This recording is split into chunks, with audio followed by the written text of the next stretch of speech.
Today, we can be faced with many trials and tribulations, but what you think about yourself could possibly stunt your growth. Who you surround yourself with could do the same.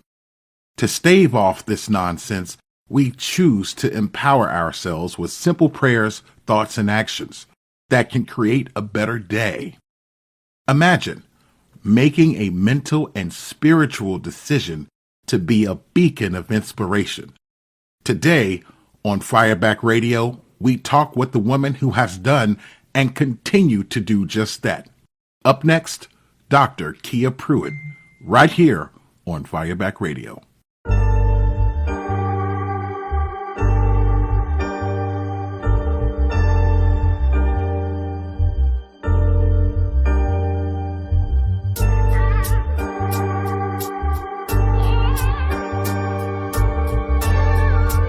From days of long ago comes a legend.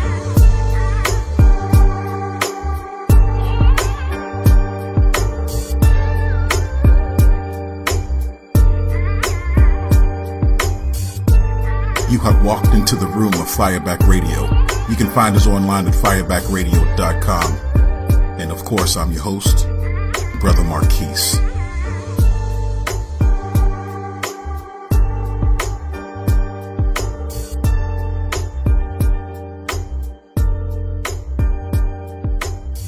Dr. Kia Pruitt is an author, professional life coach, and an educator.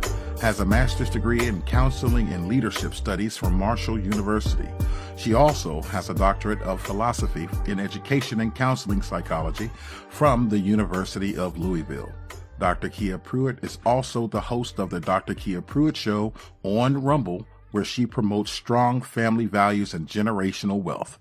Dr. Kia, one of the things that I wanted to ask you is, and I know this sounds wrong, but who are you? And where did you come from?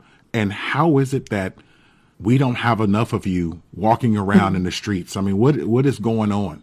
And I say that because you're like a lightning rod, and we need people like you. We need more people like you. And so I just, one of the reasons why I had you on my show is so that people can know that people like you are out here. And I wanted to know, again, how did you become Dr. Kia Pruitt? So the way I became who I am is when I was younger, I observed my experiences and my environment. And I said to myself, through my observations, that there is a certain way in which I want to channel this energy. And whereas there were some negative things and some positive things, I decided from an early age to take in everything and turn it around and make it positive. Right. I stuck through that all my life. So I did that, number one. And then secondly, I had a vision for my life from a young child.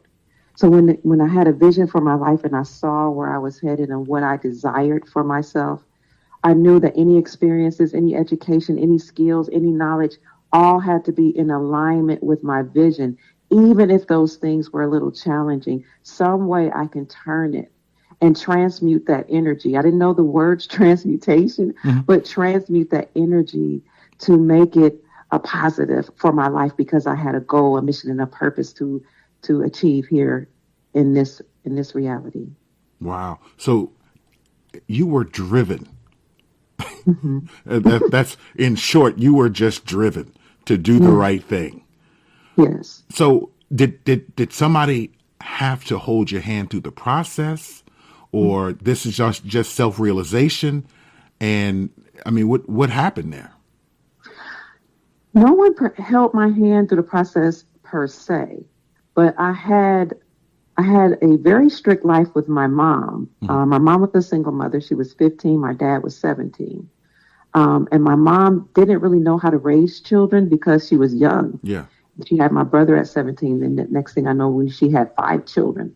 She was a single parent. My dad was, he grew up in an intact family, but he struggled with drug addiction. Right. But with my mom, I saw hardship, living on, food stamps, projects, welfare, all that type of thing. And I remember being with mom and looking around my environment and thinking to myself, some kind of way, this has to be changed so that it will not affect my future generation. And then when I go to my dad's family, we had an intact family over there. My grandparents were married. They owned their own home. They had come from entrepreneurship, although they were elderly by the time I met them or came into this world. So, but there was a lot of love and joy and peace and, Christianity and Christian principles and family values. How my dad ended up strung out on heroin, I do not know. But even though my dad had those issues, he taught me beautiful principles like how to eat well, Right. how to be a vegan, how to drink water, how to exercise. And, so when he had his times of clarity, he would teach me things. And then my grandparents taught me about love and family values. And even when I would go back home to mom, even though we were struggling, mom taught us how to read when we were young. She had me at 15. She said, if other children are outside playing, you will read. So we grew up without a television.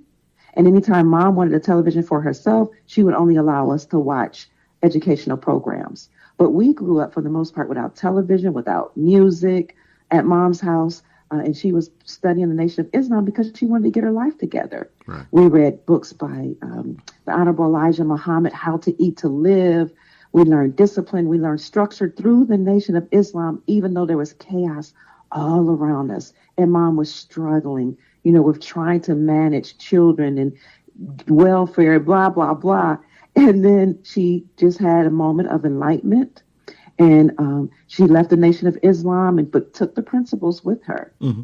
And she joined a church where they told the woman who became my aunt, because I ended up marrying her son, the woman that was the pastor of that church, said, everybody in this church, I'm sick of hearing people say that we're all poor. So you have 30 days to get off welfare, get a job, and go to school. What? Yes. 30 days. So my mom said, okay. She started crying. She shed her tears. She said, I have 5 children. I don't know what to do. By this time, I was a young teenager or a preteen. And mom, she said, okay. She went and got her GED. She went and got a LPN. She became a nurse. And so even though we were still struggling, it was still hard, and she was trying to navigate relationships. And some of that time we were in the projects until she could get us out into the suburbs. I kept looking around and said, I'm going to choose all the good, everything good mom's doing, everything good that the pastor's doing. You know what I mean? And I'm going to put that in my life, and I'm going to use it towards my future. And anything I don't like, I'm just not going to do it. So I saw a lot of single parent households. I said, I'm not going to do it. I saw a lot of people carousing and having experiences, sexual experiences. I said, I'm not going to do that. I'm a virgin. I'm going to be married as a virgin, and I'm going to marry a man in the church. And at the same time, the church that we were a part of at that time were grooming us. You get married. You take care of children. There are gender roles. And those were the same principles that my father's mother, my grandparents, had taught me whenever I would go stay with them. Yeah. So, that's a long way to say I just looked at what was good, what was righteous, and I incorporated in my life. And I said, I'm not going to be a single parent because I see we're struggling. I'm not going to have children by multiple men. This is just me. Yeah. Because I know that men value chastity and men value women who love their bodies and respect their energy and their life. Hey, hold on. Wait a minute. I mean, say that again for the people in the back about men loving women that are about themselves. Say that again. Holy crap. Men value women who are good stewards of their mind, body, and emotions. So men value chaste women.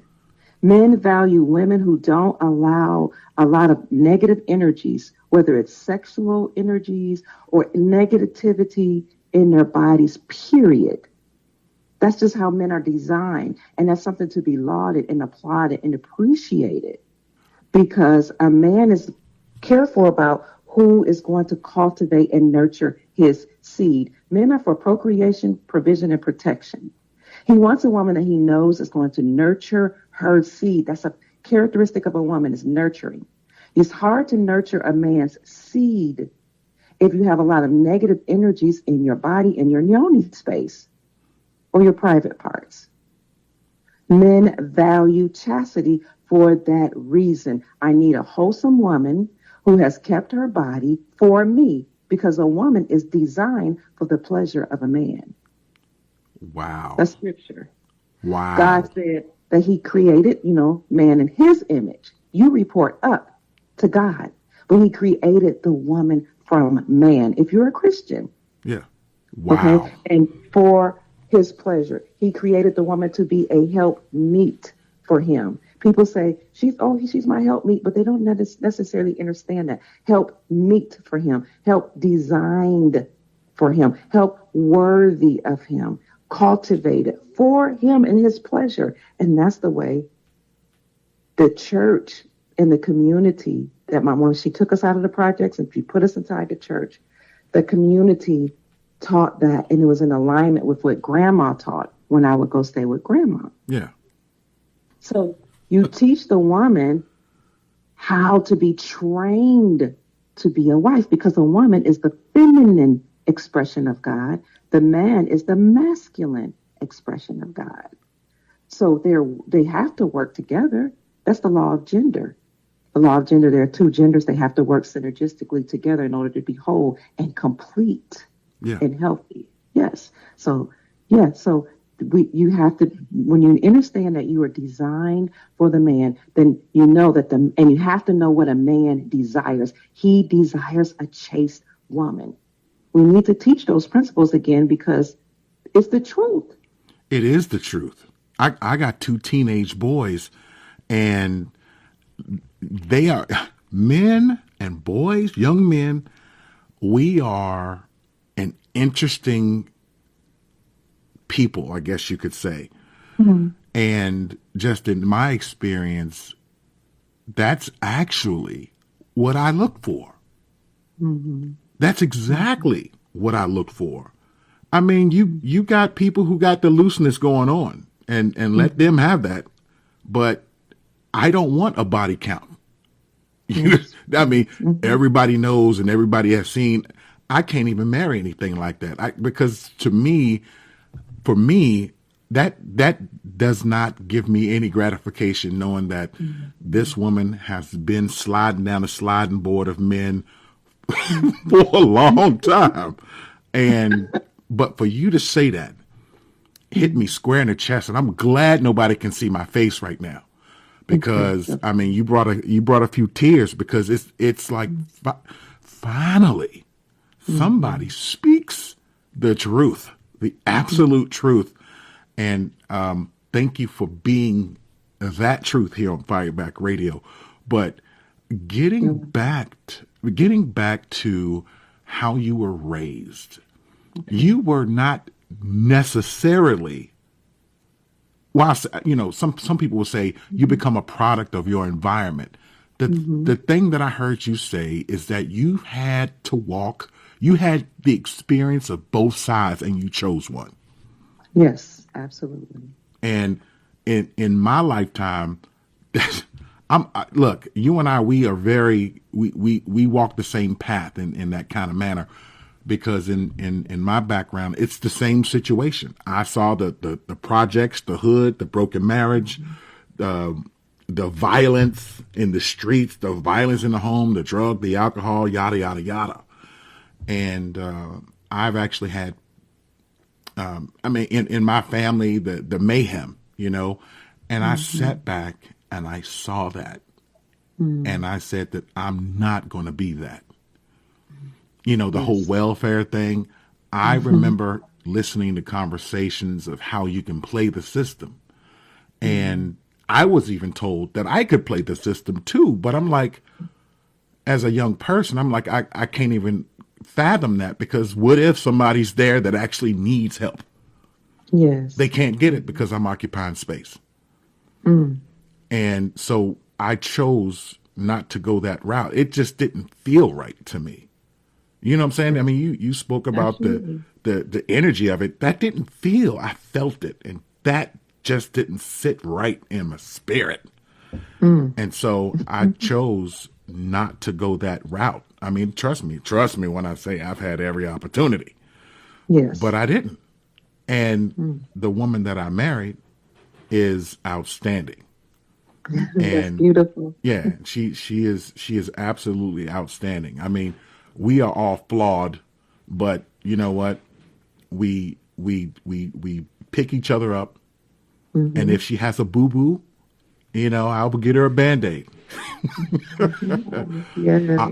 I am that. Yeah, I am that kind of guy. But moving right along, I want to know, like, what did you see? You said I think you said your grandparents were entrepreneurs.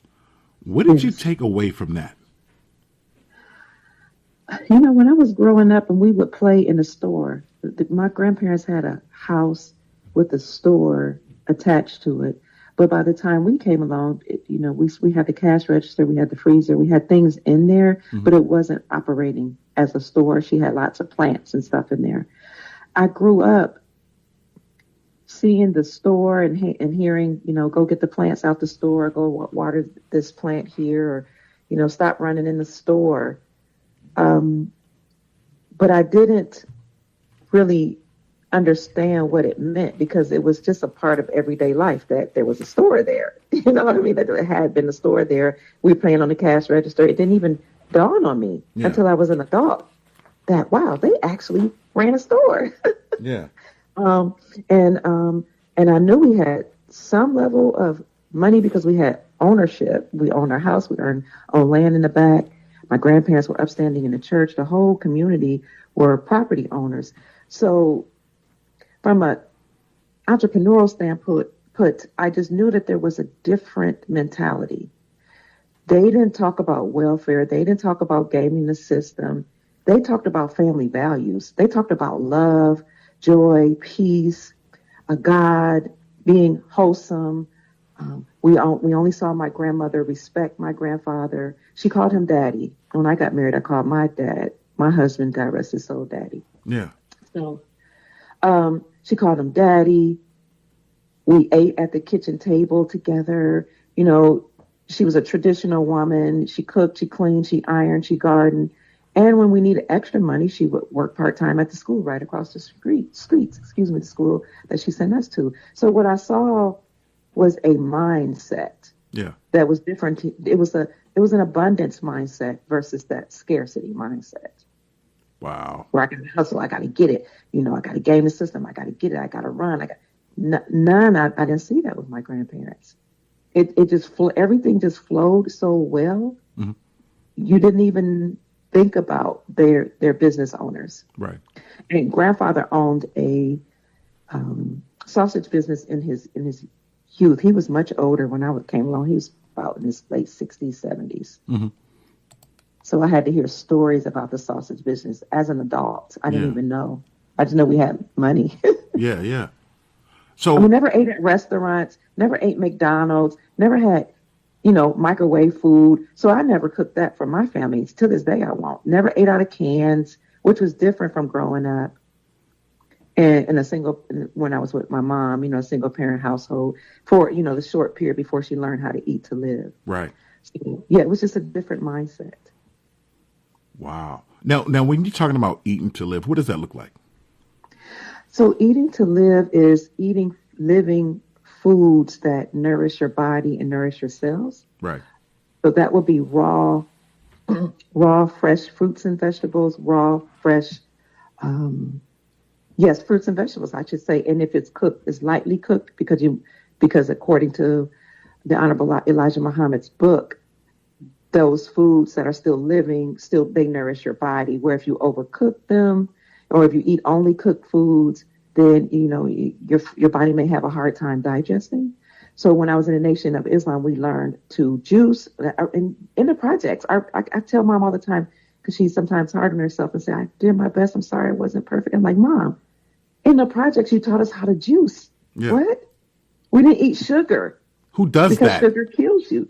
If you ate candy, you had to have honey, and then we rarely ate candy. So eating to live is eating living foods that sustain your body. And we also learn to fast from the time I was a small child. So you go periods of time without eating food so that your cells can regenerate and your body can dispel or get rid of the dead cells or the disease cells and replenish your cells, and that happens through fasting. You can heal your body. So you learn that when you eat to live as well, to go through periods of fasting. So I've been doing all of that since I was a child. And so that's what I mean by taking the positive, because people think of the Nation of Islam like, oh, there was some, scandal associated with that, et cetera, et cetera. Elijah Muhammad may not have been perfect, but I understand that when you look at the word perfect, this is what I mean. It's a choice. Life is a choice, like you said. Perfect means you have to exegete and eisegete the word. You exegete, you look at the etymology of the word, and then you eisegete it. You look at the word within context. Perfection means to be whole, to be complete. It doesn't mean you do everything correct all the time. And then when you are in error, you correct yourself. So even when they talk about the Nation of Islam, I said, we left because of some of the things that were happening, but I'm not going to look and say, oh, I hate that. I mourned over it. I'm sorry. But I learned so many valuable lessons, so many wonderful things like how to eat to live. Yeah. So I thank God for those experiences. And now I know what not to do. That's right. And what to do. So, so that's what eat to live means, to eat foods that nourish your body and not to eat those that don't. So, dead foods, I don't eat meat. We went through periods where we did eat meat, but we ate what's called clean. We don't eat, the foods in the Bible that are prescribed in the Bible as unclean or that are prescribed in the Quran as unclean. We only eat those that are clean. Right. So there's certain meats and fish that you can eat. But I chose to be vegan. So because, I want to eat to live. This is the way it's best for my body. Right. Mm-hmm. Now, I want to talk about language for a minute. Now, I've listened to you speak over the last, I guess, few months. I've seen some of your podcasts, and your language is different. Like when you speak, you use different terms, different than the average person. Like I've heard you. For instance, you don't say good morning. Yes. Why don't you say good morning? Why, look, educate us. Why don't you say good morning? And I understand what it is, or I overstand what it is. Let me get it right. Why? What's up with good morning? Well, when I look at the word mourn, I think of sadness and sorrow. So there may be other definitions for the word mourn. However, when I arise at sunrise, it's my desire to rise joyful. So I'll say joyous rising or joyful rising or great rising, grand rising, because as you know, words cast spells. Oh, you girl, let me take. Okay, we're going to park right there. What you mean? It sounds like Gary Coleman. What you talking about? What you talking about? And that's some legitimate stuff, because we don't really understand. There you go again. We do not have the proper comprehension of what comes out of our mouths, because that was given to us in a manner that will contain us. Yes. So what do you mean by casting spells? So the words that we speak are very, very powerful because we are God. The scripture says, "Know ye not, you are gods," and it goes on in three different occasions that say you are gods. We are the embodiment of the Creator or of Source. So whatever we do and say and think actually manifests. Yes. Words cast spells. So if you cast words of positivity, that's what will manifest and multiply in your life. If you cast words of negatively, the same will happen. Negativity, the same will happen. So when I arise in the morning, see, I have to even correct myself. At Yeah. sunrise, I want to think of joy. I don't want to think of mourning. So I say grand rising. And when I don't say it, I catch myself Holy, that and correct myself. that's a complete shift in thought. Hmm. And you have to be careful. This is what I tell my kids. You have to be careful what you think. You have to be careful how you think. And you have to be careful of who you surround yourself with as they think, because they will cast themselves into your mind. And next thing you know, you're doing what they're doing. And next thing you know, you're caught up in some shenanigans that you should not ever have been involved with. And it's a shame, though, that most of us learn the hard way. But Absolutely. but by your example, your parents and your grandparents' example, you were absolutely fortunate to be able to see the difference and then make a unconscious decision to do better, to uplift yourself out of the potential gutter that you could have easily just gotten sucked into. Yes, yes, yes. So when you're talking about language, it's even in the language that we speak. Yes, yes. Now you said overstand. What's the difference between understand and overstand? That's terminology is something I learned from the Moors. And I love that, I've been exposed to different people, different cultures, different religions, because I do my best to take positive things from that. So I don't stand under anyone because I'm God. I'm the embodiment of God. I'm God's child. I'm source, in flesh, however we choose to see it. So I don't stand under, when I say I don't stand under anybody, I mean I don't stand under a rule of government. And so I know that when they came up with understand, what they were trying to say is, do you realize that you stand under our authority as being a slave? Wow. That's one of the reasons I don't like the word black, because black means you have no standing in law. You don't exist. You don't matter. So I don't call myself black. So when you get people to say I'm black, that's a whole nother discussion. Yeah. No standing. And I do have standing in law, which is not underneath anybody as a sovereign entity. Right. Now I may work with somebody. I may even stand behind my husband because he protects me. But to stand under, no. Wow. Wow. Wow. So casting the spells. Yes. They do it everywhere. They teach this in school, and even in law, they teach it in law. It's a part of law. And what about the attorneys? What about the judges? Do they even, I think they have their own language, which is why you need representation when you go in there. I see. Yes. And that's interesting all by itself, because if you don't know the speak, then they will hem you up just by the language, and you don't even know how you got there. That's completely the truth. Yes. Yes. Yeah. So when I listen to you, I hear certain things that just kind of pique my interest, and you kind of hit me in the chest when you talk about casting spells with language. That I got stuck right there in that moment. Sorry about that. Sorry, not sorry.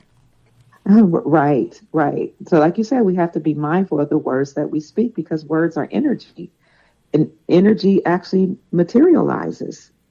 Absolutely. And that's what you did as a child.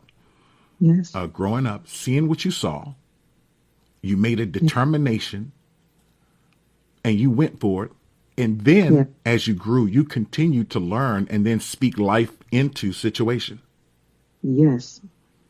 And now, I'm sorry. Yeah. And now you are, people know you around the world, Dr. Kia.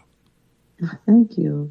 I mean, I don't know if that was your plan, but because you are who you are, because of what you've done and what you've experienced, and then what you share, people know you around the planet. Praise you. And congratulations, by the way, to that. Thank you. Yes, Thank you. indeed. So so continue on with the story. I mean, as far as your education goes, Yes. what drove you? I mean, did you say, okay, I'm just going to go to college and get a degree like most people, or did you, or were you pointed in a direction and I want to get to a particular destination? What happened there with you? My mother told us all the time, you're going to college, because she didn't finish high school. Mm-hmm.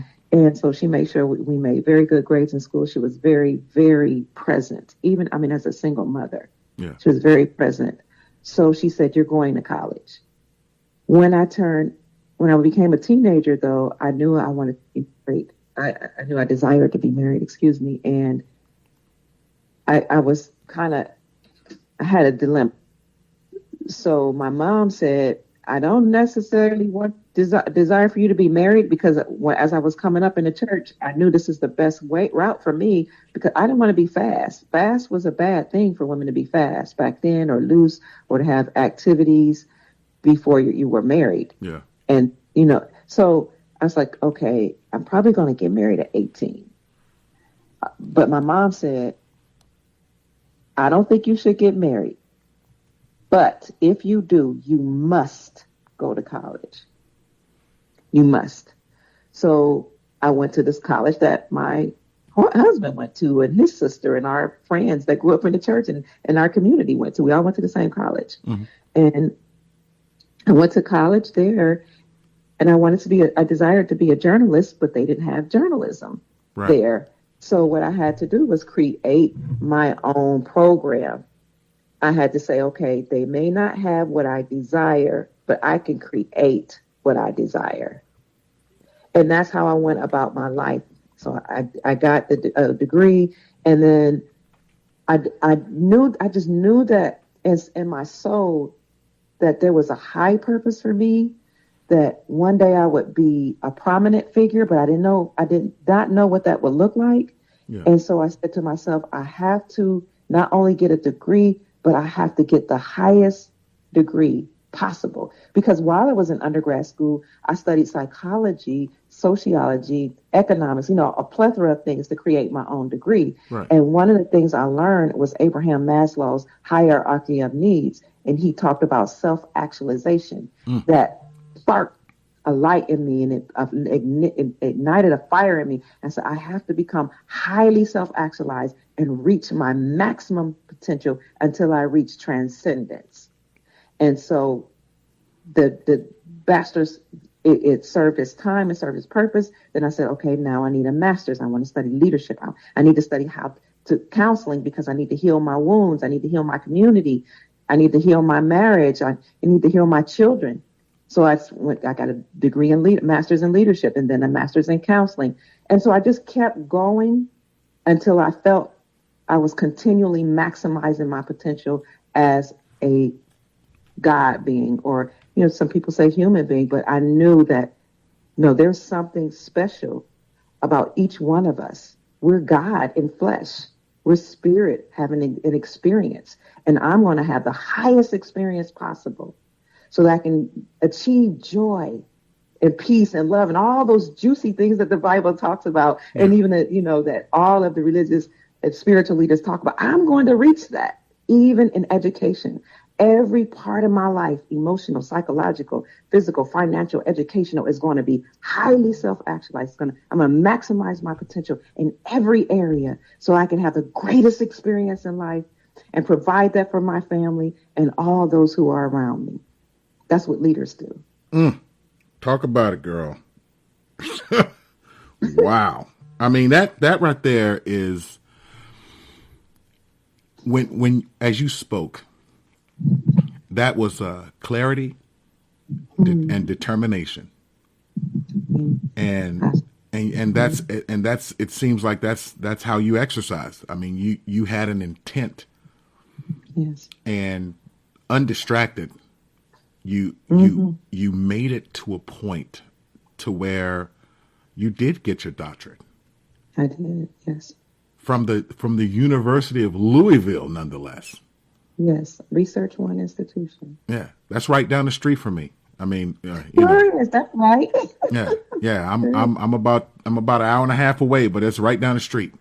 So Absolutely. so that's awesome. That's And awesome. thank you. And it took time, brother. It took me 10 years to complete my doctorate degree, because that's a degree you have to do on your, after I achieved my 2 masters and my bachelor's. But the reason why I'm bringing up, it took 10 years because I still had to go through life and I had setbacks. So I want to paint a picture that although I knew my purpose was to be highly self-actualized, and actually my purpose is to deliver God's people and help bring people to a place of maximizing their potential. Right. So I had setbacks. My husband and I separated.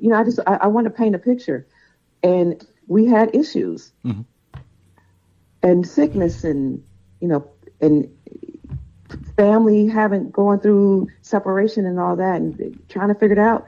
And then I said, wait a minute. The scripture says, suffer yourself to be defrauded.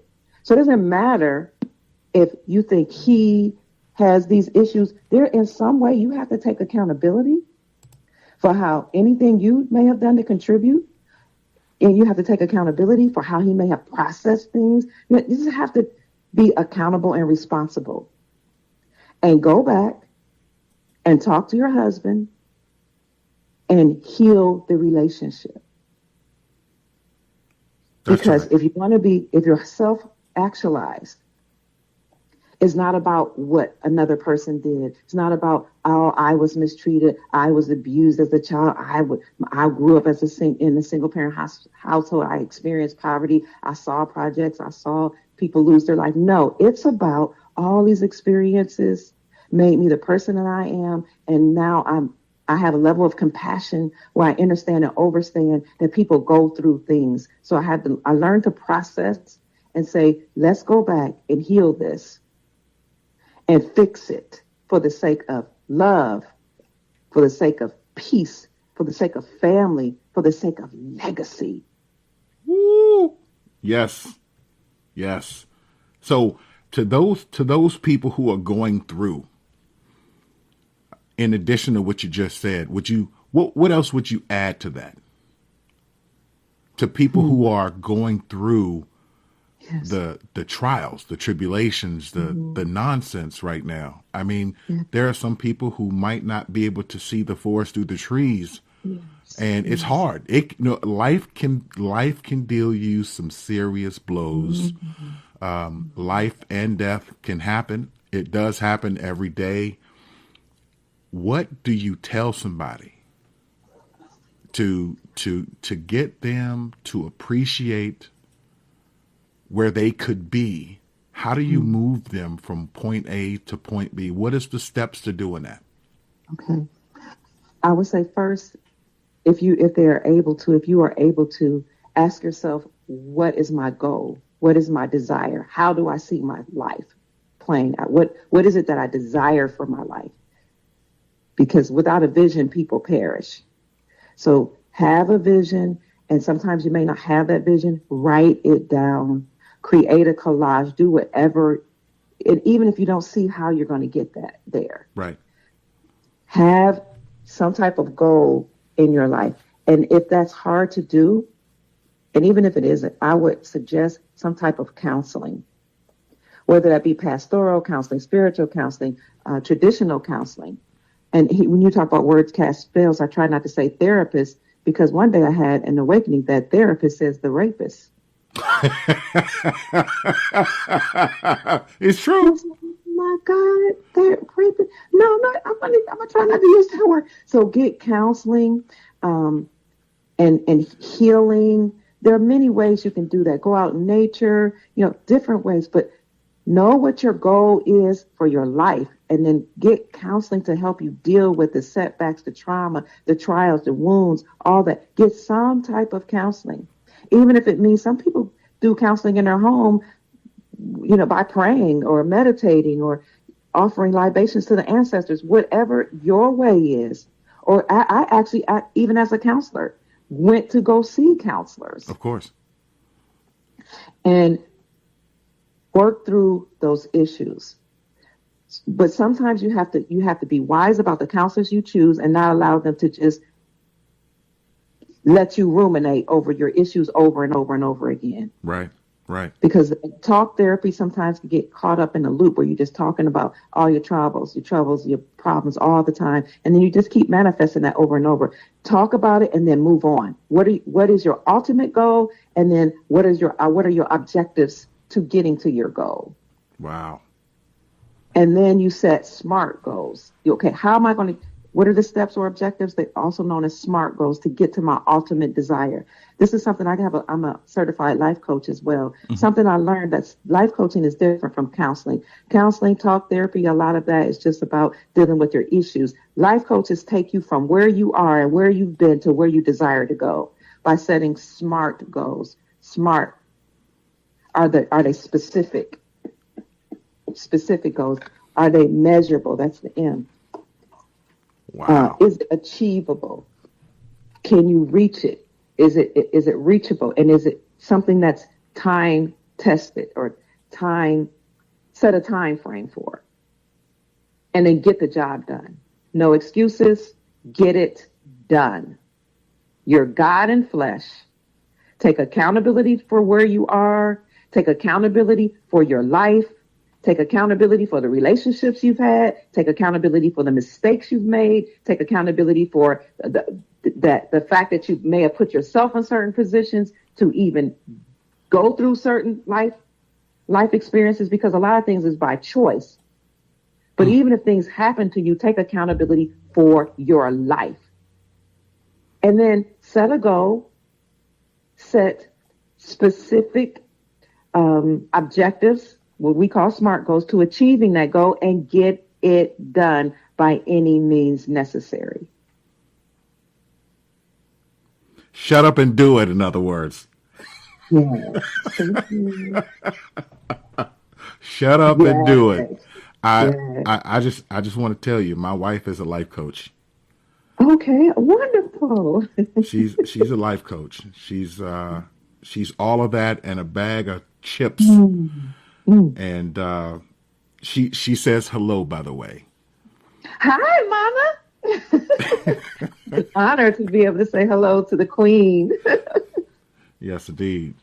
And so what you're saying, trust me, I hear it, I see it by her example, and she even presses me, and that's not a bad thing. It's great to have somebody who will definitely smack you over the head with a dose of reality to push you to do better things, and to go beyond yourself.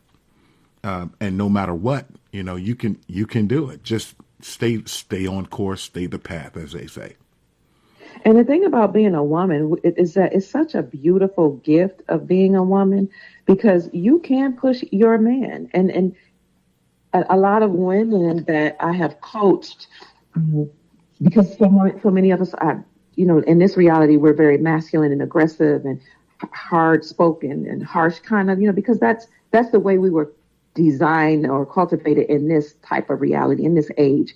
However, you as a feminine woman can press your man just by inspiring him and making suggestions.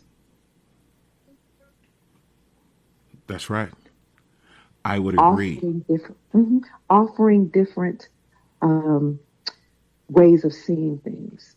Especially if you have a man that can't hear or just hard. Maybe he's caught up in his ego. We were raised to believe that all men have ego. So you massage his ego. You use your femininity, your feminine wiles.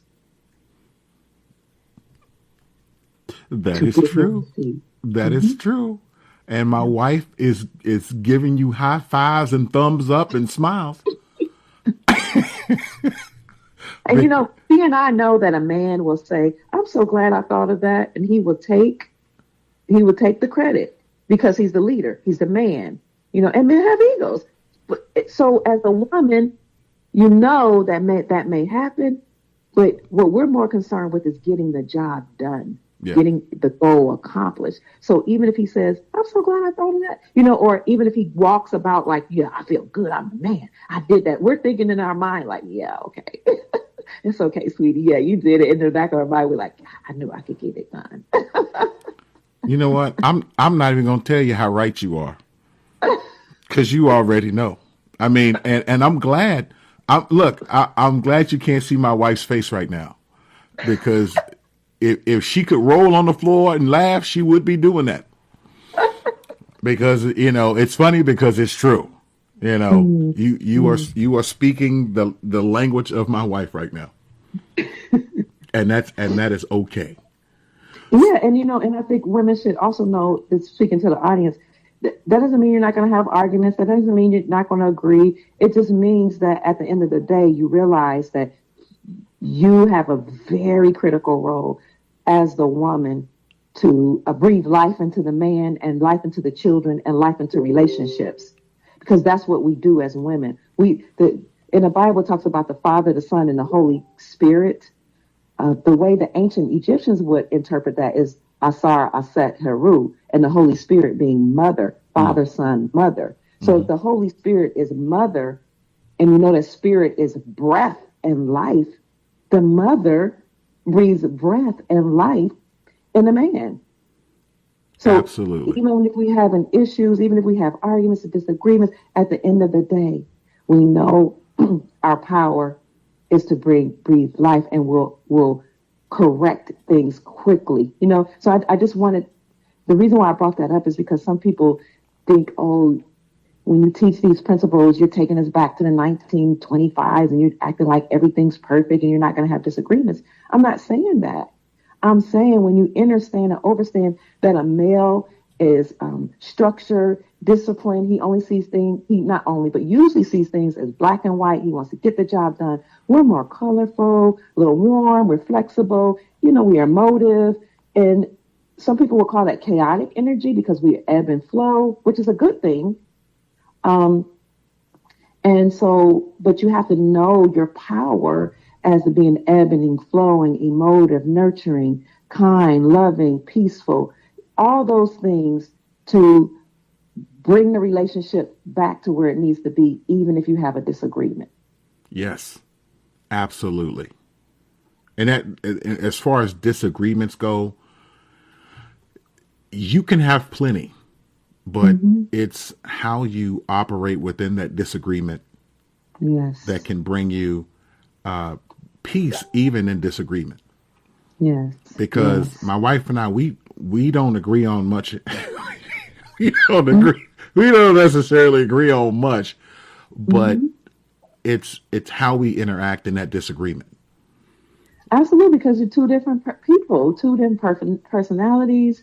You get two different experiences, and then you become one, and that takes work to synergize, to learn to synergize. It does, and some of that is ego, to where you really have to downplay that ego, and you have to be like fluid. You got to get in where you fit in and make a difference. And let me tell you something that the women taught us in the church, and my grandmother taught us, is, gosh, you were talking about disagreements. It escaped me. What did you just say about disagreements? Oh my God. Oh, if you can't talk it out, or if like the ego gets in the way, and your husband he just can't hear it, or whatever. They taught us, look, you have power. You're spiritual. Go to source, go to God, pray until you reach the heavens. Pray, speak in tongues, whatever, speak in another language, speaking to source, God, or pray to your ancestors. And what you do is you're creating an environment that's conducive for your man to hear you, because men they have egos. They were created for war. They were created to discipline, to lead, to fight, to challenge. They have to have egos, but you can massage his ego, not just by speaking pleasantly and loving him, by going to his head, which is the creator, God. going to his ancestors. That's a cheat Speak code. to them. Yeah, it's a cheat code. Dance before the ancestors. Dance until you go into a frenzy. Dance, dance, dance, dance until you change and transmute the energy in the room and in the house. So when he comes in that house, he doesn't know what happened. When he comes into your room, he doesn't know what happened. All he knows is all of a sudden a spirit of calmness and peace came over him. Mm. What the woman is supposed to do. We provide a covering too, in that we know how to go through the ancestors and to God and to source, to higher powers, to set the atmosphere for our husbands to be able to calm down or whatever, or see our side. So if your feminine wiles aren't working, or it's a little challenging, or, maybe this issue is bigger than speaking kindly to him, or, bringing him a hot plate, or taking care of him by your wifely duties in the bedroom. If that's not working or it's challenged, that's all right. You got another arsenal, another weapon in your, what they call it, arsenal. And I'm not a war person, but that's all right. We're gonna make it work. But I'm gonna tell you like this: my wife is. I think she has a difficult job, but as far as dealing with her husband is a very simple man. Let me tell it. And all she really, let me tell it. My wife's giving me the gas face over here, but I'm a very simple man. Like when she pisses me off or when I'm upset, there's like 2 or 3 things that can take care of me. And a tomahawk steak is one of them. And I'm sorry, I eat the meat, but when my wife can soothe me with curry goat, or a lot of times she'll just smile and speak because I love her voice. Yeah. And she'll tell me, "Here, come lay down." And she'll talk. Matter of fact, she'll get on the phone and start talking to people. And I'll just listen to her voice and I'll fall asleep on her lap. That's beautiful. And I might wake up still upset, but that hyper anxiety, that tension is gone. And we can actually then have a conversation. And a lot of times for me, like when I get upset, see, I know myself too. It's like when I get upset, I need to lay down. I need to close my eyes and reset. Because some things out here drive you to drink.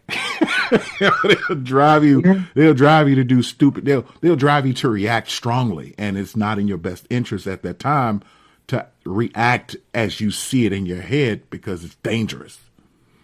A lot of times you need to see an issue, and before you react, pack that stuff away and just make a U-turn and just go the other way.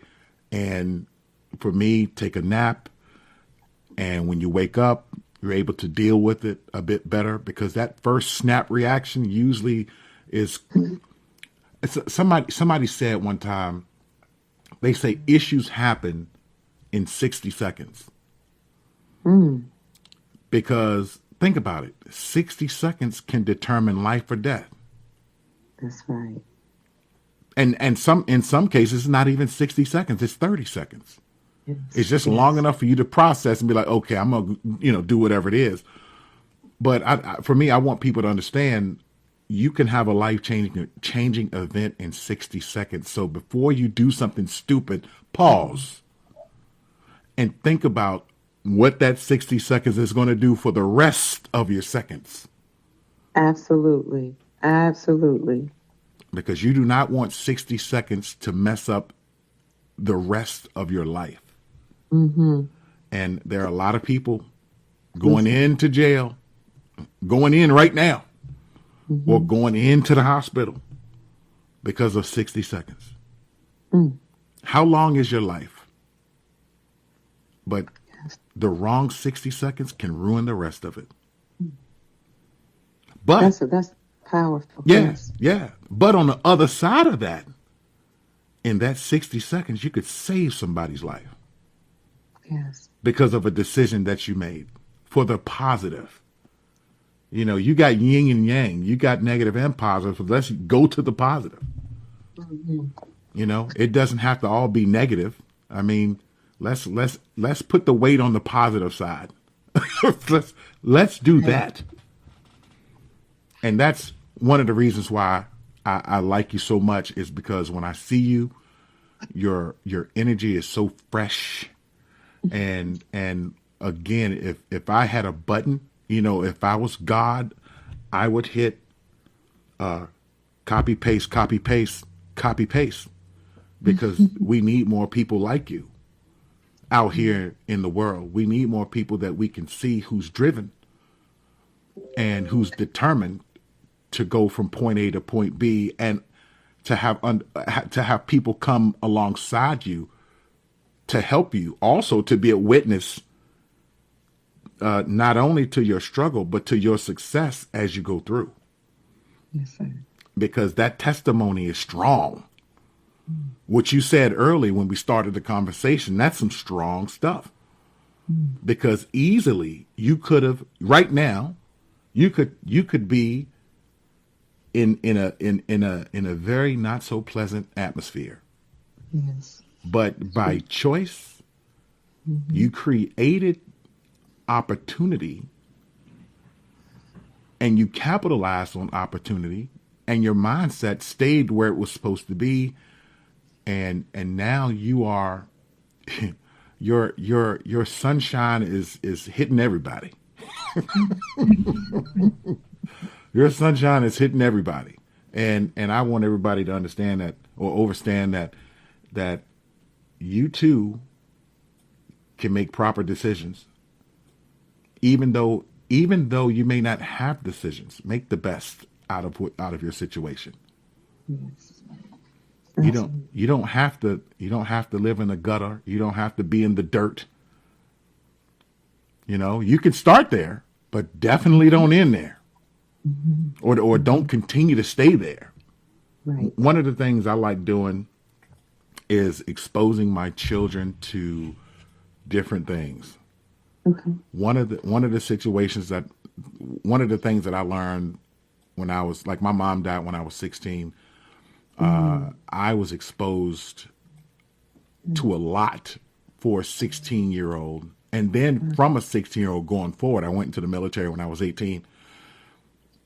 To be exposed to a lot, you're able to see both sides instead of just the one side.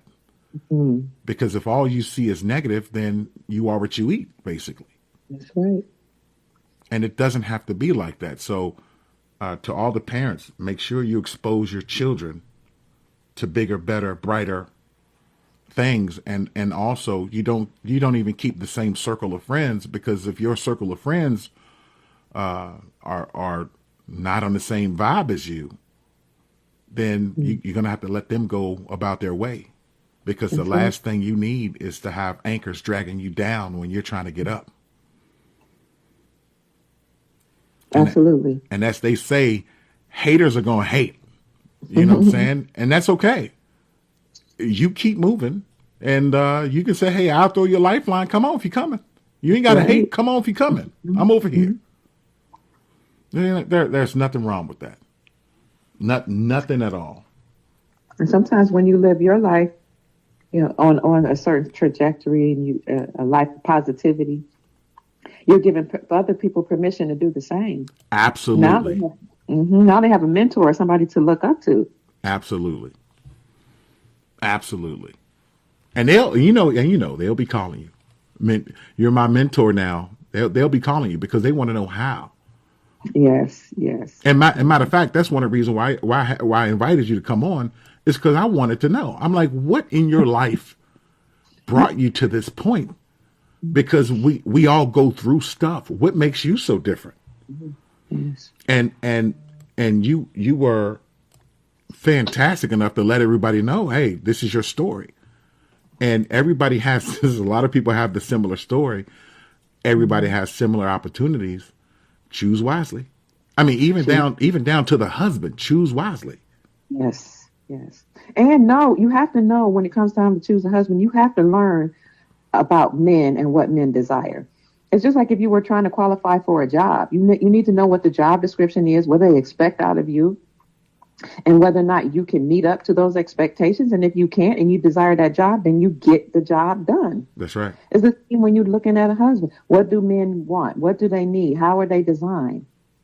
And then qualify yourself for that mate. Or if you already feel that, you have things together, still for a particular person, you need to know what it is they need. That's and right. This is the issue that I see in the community, is that a lot of us don't really understand men and what they need or what they desire. So as a woman, you should, in my humble opinion, qualify for that job. And of course he should qualify too, but men do the choosing when it comes. Men grant access to relationships. We grant access to sex. I'll just put it like intimacy. And that's the only, if I may, a lot of times nowadays, what I'm seeing is that women are only qualifying themselves by showing their backside. Exactly. And to me, it's laughable, because if that's all you have to offer, then that's my only expectation of you. Right. And no, you're not wifey materials, because a wife would know better. Right. Mm-hmm. You know what I'm saying? A wife would know better than just to show her. I mean, it irritates me that these young ladies and some of these old ladies, older women, they'll turn their back to the camera and then twist around so you can see their face. I'm like, what you showing? What are you doing? Mm-hmm. Yeah. I met a woman who's a model, and this woman says, this is what she told me. She said the reason why she got out of being a model was because she got tired of being looked upon like a piece of meat. Mm-hmm. And I can appreciate that. I've met a few of them who said the same thing. But what I find interesting about, like this one that I'm thinking of, who said pretty much the same thing, when I saw her photograph on Facebook, she showed her entire backside and say, what would you like to eat? Because she was at a buffet or something. She was with a tight, very short dress on, skirt or whatever. And what would you like to eat? Come on, man. You can't have it both ways. You can't have it both ways. Men are simple. Men are very simple. If they see something that they like, they're going to try to take it. Right. They might not want to keep it, but they will take it. And if it was easy for them, it's easy for Fred and John and the rest of them. Yes. And that does not make you a keeper. That just makes you temporary.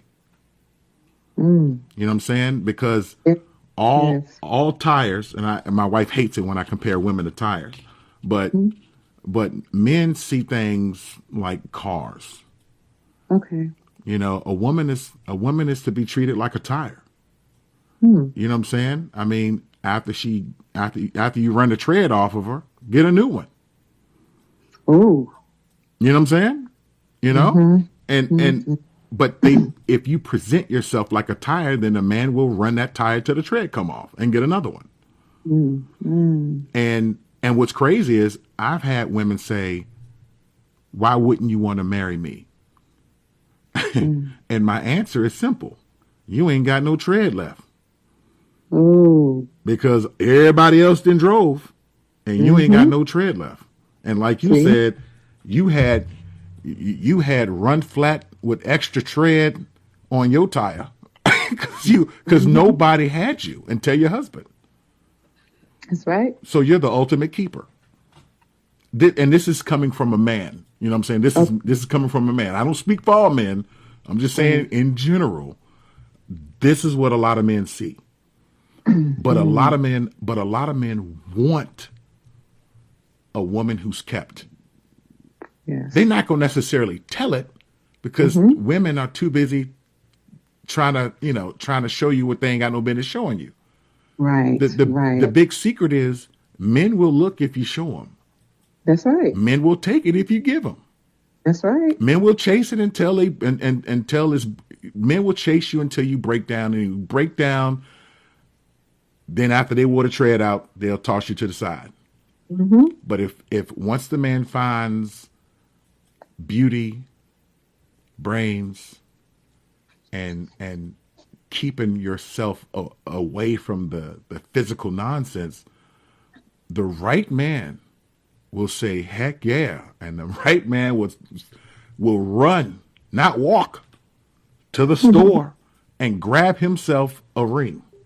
Yes. And he will probably throw it at you because it'll get there quicker than bringing it to you. I love that. And like I'm not gonna tell you about my wife. I'll have to say that for another time. But we kind of had a similar story to that. Matter of fact, I'll tell you like this. I never bothered to ask my wife to marry me. Okay. I just told her, I said, we're gonna make this a little more permanent. Oh. And started planning for a wedding. She didn't even know. Wow. She didn't even know until I said, yeah, so we're gonna get married somewhere. And she's like, what? And she tell me, she goes, so I just went along with it just to see how long that was gonna last. Whatever, Next thing you know, we practicing, rehearsing for a wedding, and then she realized, hey, this is serious. Yes. Mm-hmm. Yeah, and if she wanted to flee, she had her chance. But she didn't want to flee, and it's been 22 years this November. Wow. Yeah. Wow. Congratulations. That's beautiful. Yeah, and trust me, it was not without work. Mm-hmm. And I had to do a lot of self-evaluation. I've had to do a lot of core energetics. I've had to do a lot of everything you can throw at it. I mean, it's crazy because my life has come a long way of learning about who I am. You actually did yours just in conversation. It seems like you overstood that relatively quickly. Whereas for me, mine was a curiosity of ebb and flow. Okay, so if I turn here, what's the outcome? If I turn here, what's the outcome? Now you step. I mean, it wasn't perfect, but that's what I did. Yes. And just in 2022 and 2023, my wife and I had some major breakthroughs. And some of them breakthroughs almost broke. You know what I'm saying? Some of them situations we had some ugliness, and it was devastating. But just as bad as it can get, it can be as lovely and pleasant twice over. And right now we've that cloud has moved on. And we are sitting in a very, very good sweet spot right now, and the good thing about her is that she surrounded herself with a lot of women who are loving and caring, and they encourage one another. She doesn't deal with people who are backstabbers and backbiters. Yes. You know what I'm saying? So, and for me, that's one of the things that I did too. I can't deal with foolishness. So my circle is very small. My circle is very small, and I like a small circle because now I can definitely manage, and I can have fun. I can be who I am, and the people that I deal with, they hold me accountable. That's the other thing too. Yes. And for the people who are listening, definitely surround yourself with a team who's going to hold you accountable. Because even if you're having a thought of skating to the left, they're going to put up that bumper and bump you back to the center. That's the truth. I was just telling my son that today, that I have people in my life that are that way. Yeah. My oldest son is about 35. He's 35. But we were talking about having people to hold you accountable. And he said, he's like, yeah, really? And I said, yeah. And I asked him, I said, sister so-and-so? He said, yes. I said, I did a video one day, and I used a word that she said was inappropriate. And she called me on the telephone and said, I know that you're a speaker, and I don't know if I used a word or a phrase or something, She said, I watched your videos. She said, this one was a little less tasteful than what I expect of you. Wow. And I was like, ma'am?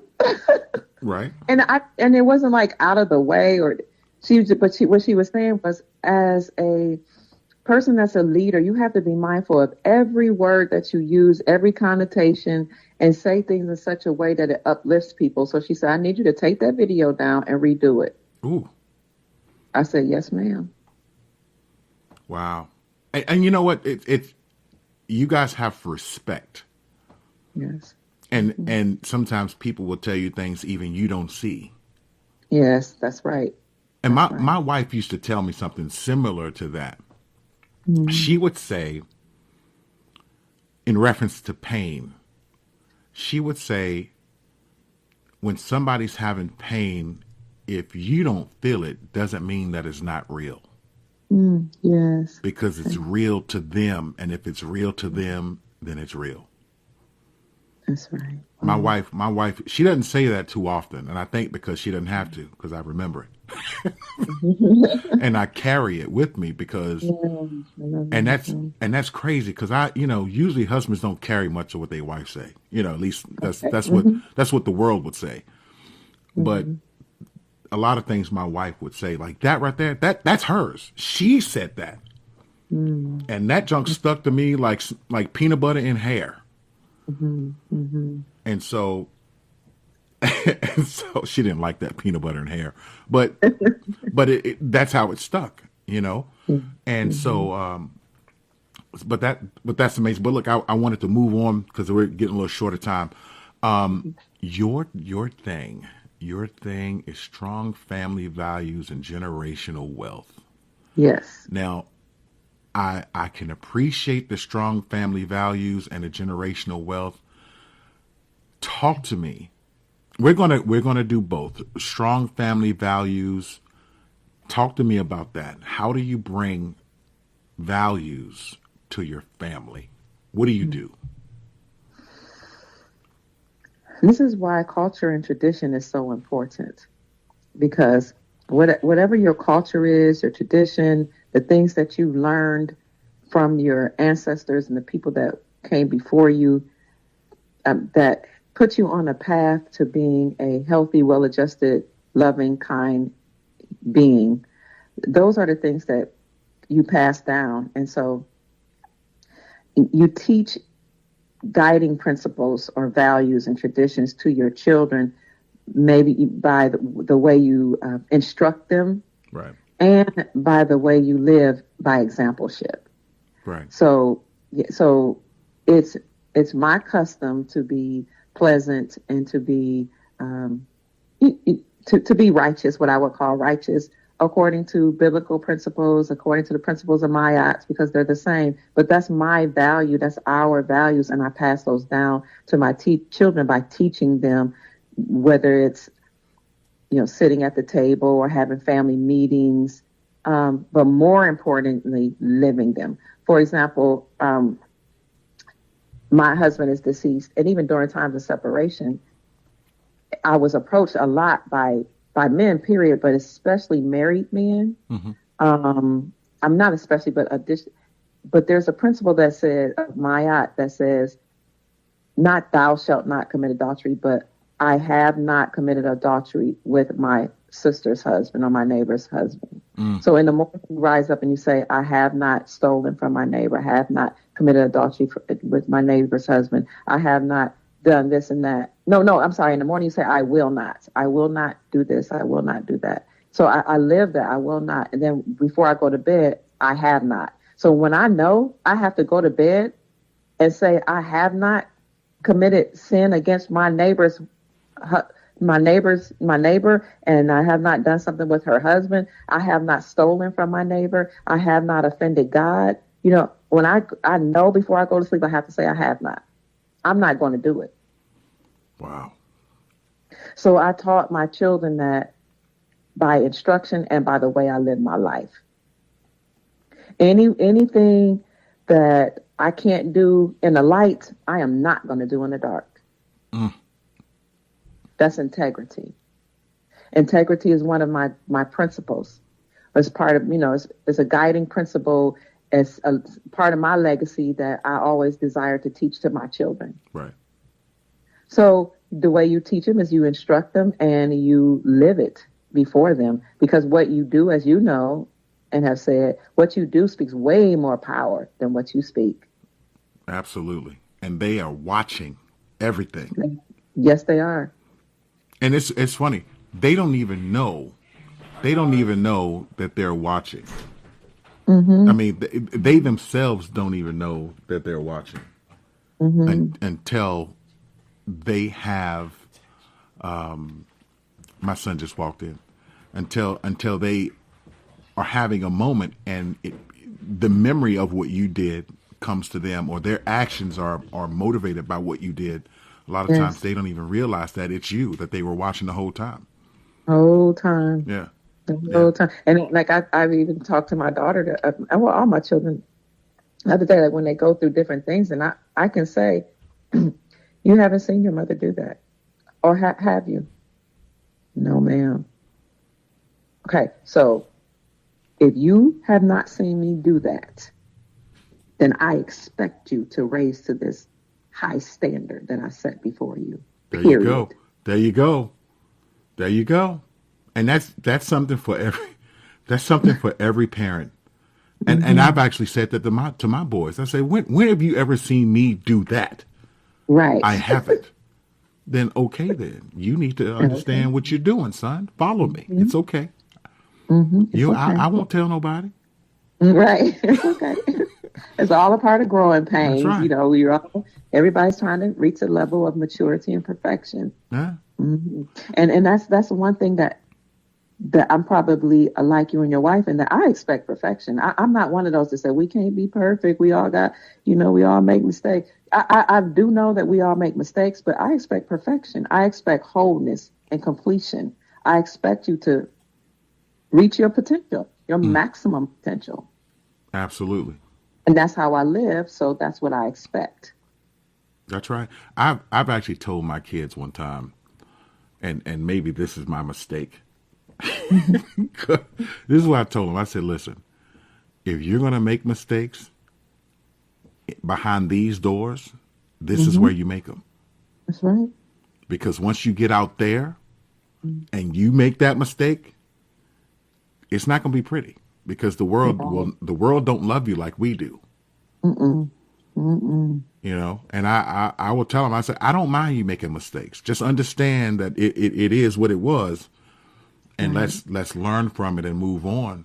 Because again, like my son who just walked in the door, he's 18 and he's earning his freedom a bit more now, because he needs to be a citizen, positive citizen. When he walks out that door, he is not going to be a deadbeat. He is going to be, and he wants to go to college, so he'll be a senior this coming year. And his idea is to go to college, and that's fine. So he wants to go to college up in Muncie, Indiana, which is fine. Let's do that. However, what we're going to do, once you make your decision final, what we're going to do, we're going to set you up to buy a multifamily house. Oh, I love that. And you're going to live in one and rent out the others. And don't let with the what they say about the right hand, don't let with the left hand know what the right hand is doing, or something like that. Yes, that's it. Yeah, and I told them, this is what we're gonna do. We're gonna set you up to where you can just live nicely, but you can't tell people this is your house. You can't tell people this is all yours, because once you let that cat out the bag, it's all said and done. Right. And that kind of goes into the whole generational wealth category. And for me, it's since I've done real estate, it is real estate. I've wholesale real estate. I've been an agent. Matter of fact, I'm going back to become a real estate agent for the state of Indiana. And people know me as a truck driver. I've done a lot in my life. And one thing that I wish I would have done that I didn't know is how to build wealth. Yes. And now I have a clue. I have a clue. I've collected some silver. Awesome. Yeah, I've collected some currency. We won't talk about the currency. You know what I'm talking Right, about? right. I do. And I've even showed my kids. And what's cool about wealth, about money, and this is what I've done. Like when I would sell some real estate, let's say I had like $30,000 cash on me. Hmm. Okay. I would bring them to me and I would give it to them and say, "Hold this and count it." Ooh. Ooh. And I did that because I want them to understand it's only money. Mm. And if you got it and don't have it, because you got it, you know you can get it. So getting is That's not the problem. Keeping it, that's a whole different conversation. Mhm. But I wanted them to touch it, feel it, smell it, smack them across the face with it, play with it, throw it in the air, lay on it. You know, everything that people who never had money do with money once they get money. Yes. You know, and so now once you have it, it's old hat. So every time when I get money, I always give it to them so they can hold it. So Okay. so they understand it's just paper. Yes, absolutely. Yeah, it's just paper. Really doesn't have any value. Just I'm like, Yes. read it. Read what's on it. Mm. And what's crazy is it's a Federal Reserve note. It ain't say nothing about money. It's just a note. Mm. A substitution for currency. Hmm. Or for real currency. Right. So one of my things is that I wanted to educate them on money and wealth and how to go about getting it without having to necessarily go to work for it. Now you're going to have to go to work, Hmm. but when you work, I want you to work smarter. I wanted you to work with something in mind that you can go and make the money work for you, so that when you become 20, 30, 40, you ain't got to go out there and work 80 hours just to make $5. Yes. Yeah. So talk to us. And give us your story about generational wealth. Why is that so important? Well, my husband taught me that. I was 18 when I married him. Um, he was 20, but we had been high school sweethearts. We liked each other, I should say, in high school. And he used to love to study real estate tapes. Back then, they had those little cassette tapes you could listen to. Yes, I don't they know if you did. remember those. And he would listen to real estate tapes. And he also was a handyman. He could fix anything as a teenager. Um, and so when we got married, and like he could fix things, he could build. He built his mom a bathroom. He worked on a church. He worked built structures, people's additions on their house as a teenager and as a young man. So when we got married, he told me that when we have children, I'm going to teach our children, and he did. I'm going to teach our children how to build. At the same time, he was a phenomenal musician. He could play every single instrument, the major instruments, organ, keyboard, the pianos, drums, saxophone, trumpet, trombone. I mean, guitar, lead guitar, bass guitar. He could teach. He learned. He knew how to play all those things. He taught himself to perfection. So he said, what I want to do is I want to teach our children these things, and he did. And he said, all these skills that I'm passing down to them will help them to not only work for themselves, but build wealth. And with this knowledge of building, you play the music as a musician for entertainment, but also to make money. And you go to work, whether it's for yourself or for somebody else, to make money. And then, like you put it into real estate. Right. And so I watched him do that. And my children grew up watching him do that, and they worked with him in construction and flipping houses and things like that. So it became just a part of our lifestyle, that this is something that the business you can pass down, the homes you can pass down, and then being a person, for me, much later, who came to understand and overstand that silver and gold are money. Like you, I taught my children, this is real money. And this is something that I'm going to pass down to, my grandchildren at some point. So, like you said, you just live the life before them, and instruct them along the way. Make it a part of your culture, a part of your family, and and just live it, just do it.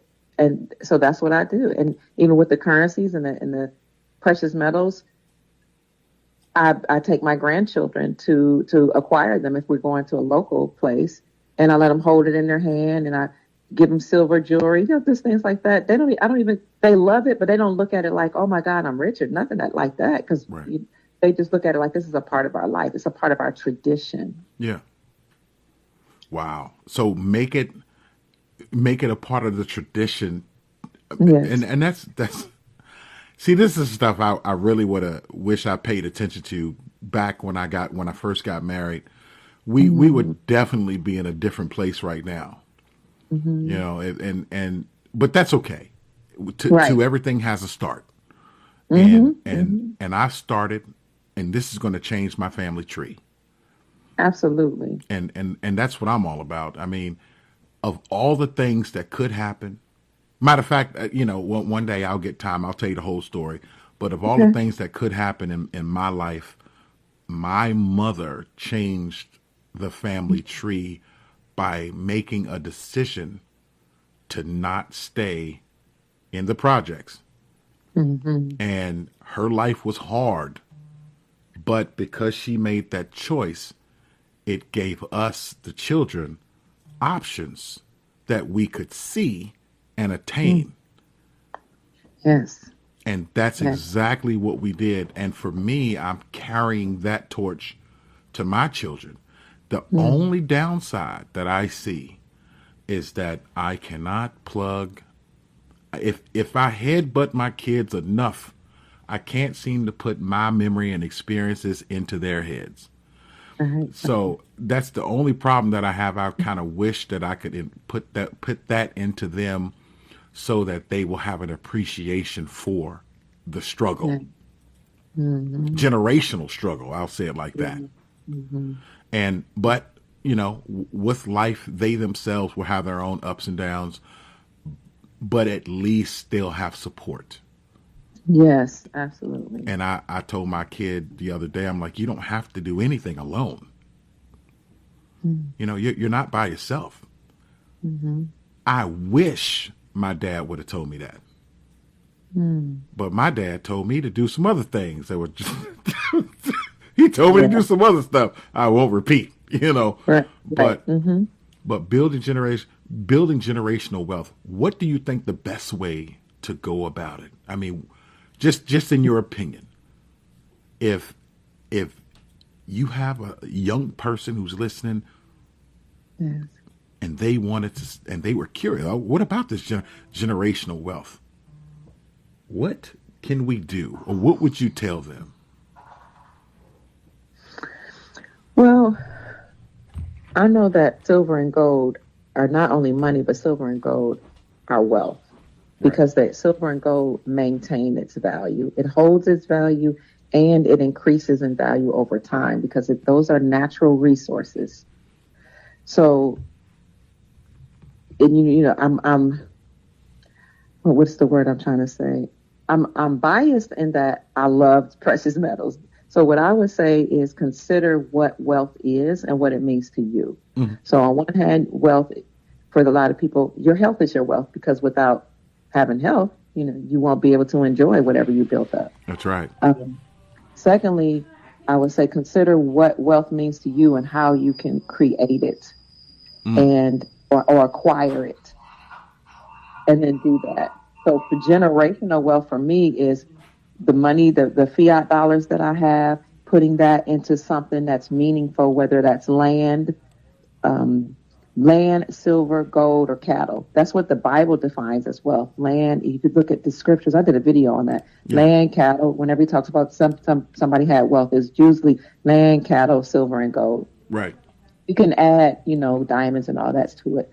But find a way, a means to be able to acquire those things, and then hold on to them, because they're very valuable. You don't just spend them. You right. Hold on to them so that you can pass it down to your posterity or your future generations so that they Wow. can know that they're financially secure.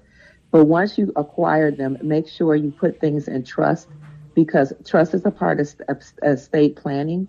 And that way, when you put them inside of a trust, not a will, but a trust, you're putting them in a secure type of, it's like it's an avenue or something that's created to put them in securely so that nobody can take them in the event that you pass away. Right. Right. Or somebody tries to sue you, they can't take what you have, your wealth, what you've acquired, even your house, your car, all of those things that that you acquire should be put into a trust so that nobody can, if they try to sue you and you only have this one particular car in the trust, you don't own first of all, they have to figure out who owns the car. You don't own the car. You don't own the wealth. You don't own the houses. You don't own the land. Your trust owns it, Right. and you manage it. Own nothing but control everything. Absolutely, absolutely. Yes. So figure out how you can, acquire these certain things that you can pass out onto your children, and do it and protect it. Wow. Wow. And teach children about it. That's what I'm talking about. And you can't beat that, because once you store up generational wealth, nobody can say that they're poor. Nobody can Right. even speak poverty, because you're not. You don't have it. Mm-hmm. And that, you said that earlier about somebody was speaking that. I'm like, I've heard people say, well, we always going to be poor. I'm like, the devil is a lie. Yes, he is. All the faith. Yeah, I say we is not me. Okay. Yes. Yeah, we go back to the language. This language and energies. That's why I'm so glad my mother didn't allow me to watch television. I don't know this whole. I never knew that slavery existed until I heard somebody talk about the movie Roots. Yeah. And then I saw the documentary later on in life. But even that Roots story was a story that was fabricated.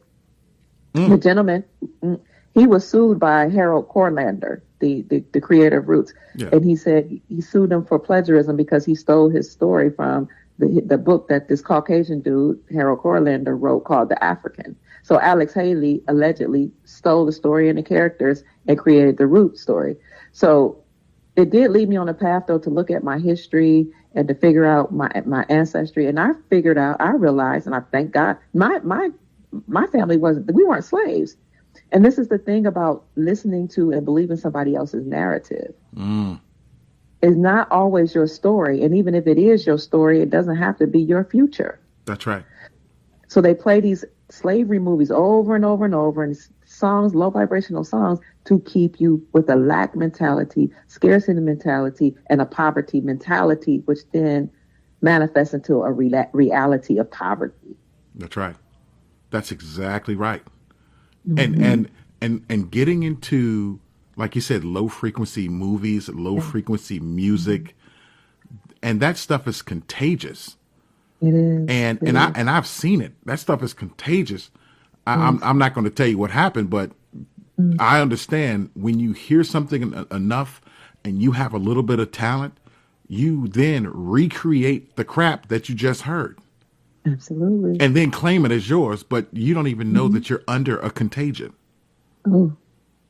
People don't even realize that they're under a contagion. They're under the enemy's spirit. Yes. When they do this stuff. And then they always wonder, what's the problem? I just told you what the problem is. Come up from there, put some sunshine on it, pour some bleach on it, pour the Lord on it, do what you got to do, and free yourself from it. Yes, absolutely. And then start over. And Because we are accountable and responsible for our own lives. Yeah. So, and we have the power to create any type of destiny that we desire. absolutely. Absolutely. And now it is time to create. Yes. What do you say? Manifest your destiny. Absolutely. Yes.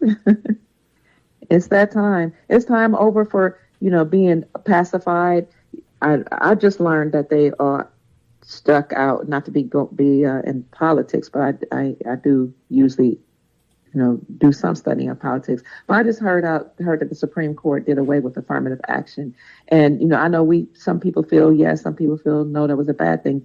But what I see about that is, okay, now we're going into a reality where we're not focusing on what I don't have, what I need somebody giving me a hand up because of whatever happened in the past. We're really going to a new reality where we can create whatever we desire with our own power. Yep. By the help of creator and source of God, of course.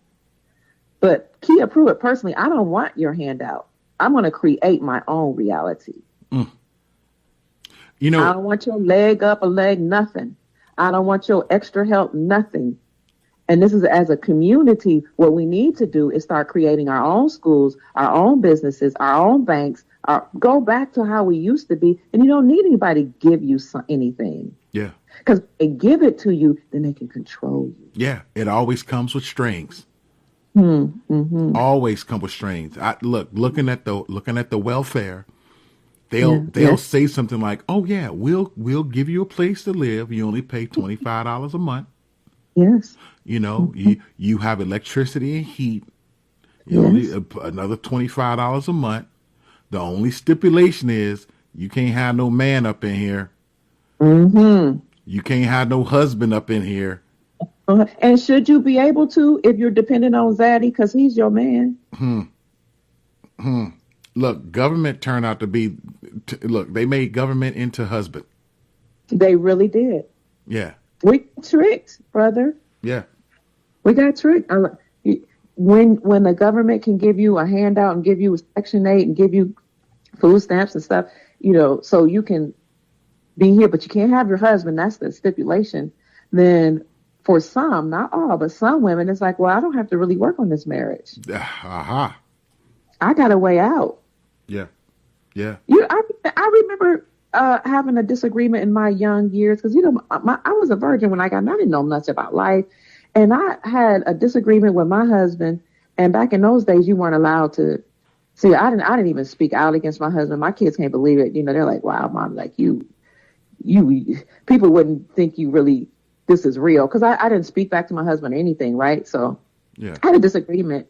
And I cried. I walked to my grandmother's house, my maternal grandmother's house, about how we didn't get along. And I was like, he won't hear me. Because I didn't really know how to use all the tools that the elders had given me. And I said, can I stay here for a while? She said, oh, no, you can't. What? You made your bed, you lay in it. That's right. You married that man, that is your husband. I will not stand in proxy for your husband. What? This was a single, my maternal grandmother was single. This ain't the one that that had the loving 2-parent household. I'm talking about my mother's mother. Yeah. You made your bed, you lay in it. She met me at the door, didn't even let me walk in. Goodbye. Whew. Woo. Them words I bet you cut. I went back home and learned how to submit to my husband. I cried and said, honey, he said, where were you? I went to Granny's house. All right. Don't let that happen again. Now let's sit down and talk. Goodness gracious. Well, honey, and what I said was, honey, when you said such and such, I can't remember what it was. It really hurt my feelings. It made me, I felt, not you did this, that mean you did that. When you said that, I felt really badly. Yeah. So you have to learn to use I feel statements too. I feel really badly. I felt it really hurt me. And then we were able to talk and rectify it. But what if she would say, yeah, girl, come on, live with me. Don't worry about him. You know what? Anyway, so then we can get you a Section 8 apartment. You know what I'm saying? Yeah, sure enough. Food stamps and a job, and we'll get you some daycare that'll help you go to work like a slave. You know what I'm saying? All this stuff. But what if she had said that? Oof. That's a different dynamic had she said that. Yes. But when you give when you give us all these extra things, and a lot of women like to go to the most extreme cases. Yeah, but men were abusive and men were cheating. First of all, in 2023, there's not a lot of men that's knocking women upside the head for no reason. Right. So stop. As the young people say, stop the cap.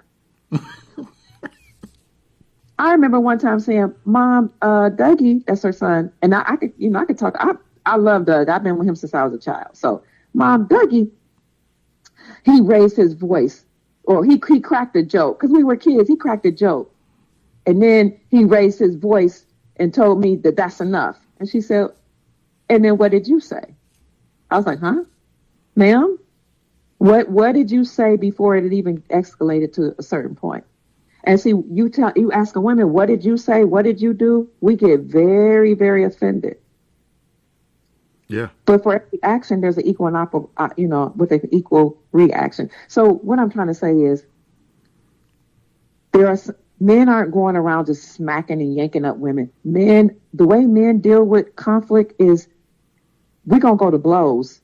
So when men talk to each other, they already know we're not gonna have this discussion. We're not gonna have an argument because we're about to start knocking each other out, because that's how men are. So it's the same when you're a woman. Men have to kind of contain themselves to, okay, just walk away. But if you keep yelling and screaming and shouting and spitting in his face and following him, and I've seen all kind of things, and smacking him, and he might restrain your tail. The hard way. The hard way. And you're going to learn today that you're not equal to a man. You know what I'm saying? Yeah. We were taught that, but not today. So today we can say, oh, he's abusive because he told me no. He's abusive because he said we're not, they call it financial abuse. You can't spend money on this because we have bills. Today we'll say he's abusive because he said, be quiet. Yeah. He raised his voice. And then we can just go and leave our marriages. And I'm talking even from experience, even when we separated, it was easier. Now, the first time my grandmother said no. The second time, I didn't go to her, but my husband and I just had some issues and we had to figure out how to work it out. I was a little older, much older, as a matter of fact. But what I'm saying is, you look back in hindsight and say, oh, no, I can't do this because this is the government trying to get me to leave my marriage and not work through it. Yeah. And we could say he abused me. We could say he cheated. But what I learned through experience is that almost everything can be worked through. Yeah. Nobody should be hitting each other. Nobody should be cheating. We all have our things that we cannot tolerate, or will not, I should say. Most things can be worked through. And if they cannot be, at least have a sense of peace because you did all you can. But the government will give you all these opportunities so you can leave your marriage very quickly, which is why 80% of all divorces are initiated by the woman. But you know what? It's that goes back to your strong family values. When that happens, it degrades the family values, and it degrades any potential of generational wealth. It does. You're right. You're right. Because when you have strong family values and generational wealth, especially combined, you have a strong population of people who are less dependent on government. And when people are less dependent on government, the government has no control. Amen. And the government loves their control. They love it. They love it so much they will create stuff out of fluff just to get control back. Wow. And we could talk about that. That's some I gotta go grab my aluminum tinfoil hat for that one. Wow. Because I'm a big conspiracy guy. At least that's what I'm told. But I get it. I do. Yeah. I get it. And like you said earlier, the government supplements the husband. And so when people tell me, yeah, but the reason why families are split up is because of all these programs, and they took the man out the home. I say yes, but we all have to take accountability. Yep. Because if we keep just saying the government, where's your accountability in that? You didn't have to leave, and you didn't have to accept the handouts, woman. Yeah. So we all played a part in it. Yes, just like with the drugs. I understand and overstand that they put drugs in the community. And I know it's hard not to take or experiment if you're going through. So I really get it. I study social science. But you best believe just because you put it out there, I'm not going to try it because I'm accountable and responsible for my own life. That's right. Just because it's there doesn't mean I have to take it. And I'm not going to take it. There's a certain pressure that's always been there, for young people to dibble and dabble in the curiosity. I mean, everybody goes through it. I went through it. But you know what's so funny? When I was a senior, I think, I had a friend of mine who was going, I was living in Virginia at the time. They were going to go take some, I don't know what it was, but they were going to go into a cave and just kind of hang out in the cave and just take, do some mushrooms or something. I was like, yeah, I'll go. Because it sounded fun. It sounds harmless too. It's mushrooms. Yeah. Yeah. Something you eat. Yeah. So I never did that before. I'm like, it's not like, doing crack or anything, And so, but this is what she told me, because it's so funny, because she knew the kind of guy I was. She pulled me to the side. She said, Marquise, this ain't for you. Wow. Yeah. And she herself was going, and she was cool with me, but she was like, no, this ain't for you. And she said it in a way that I actually heard it. Okay. I mean, I don't know what kind of frequency she was giving off, but that thing resonated strongly, and it hit me. I'm like, well, okay, and I was good after that. I had, since that time, there was no curiosity. I mean, now mind you, I grew up in a household who was bringing it home, growing it in the backyard, bringing it in the boxes, the whole nine. I got a whole backstory, but I never needed the opportunity to do it until that moment. But even at that moment, it's like God sent somebody and be like, nah, this ain't for you. Don't even do it. Wow. But yeah, and now a lot of the stuff is synthetic. I have a friend of mine here who was just smoking weed, but the weed was laced with something. Yes. And it's not the same. Yeah. And it put that knucklehead into the hospital. He almost died. The man almost died. Oh my God. All because he was just wanting to hang out and be one of the boys or whatever that he was trying to do. Yes. And almost took his life. Oh my God. And I talked to my kids about it. I'm like, if you want to try this, there's a right way and a wrong way. Right. That's right. And I say, if you want to try it, you need to grow it. So you'll know what's in it. And if you're going to grow it, you might as well make a business of it. Okay, there you go.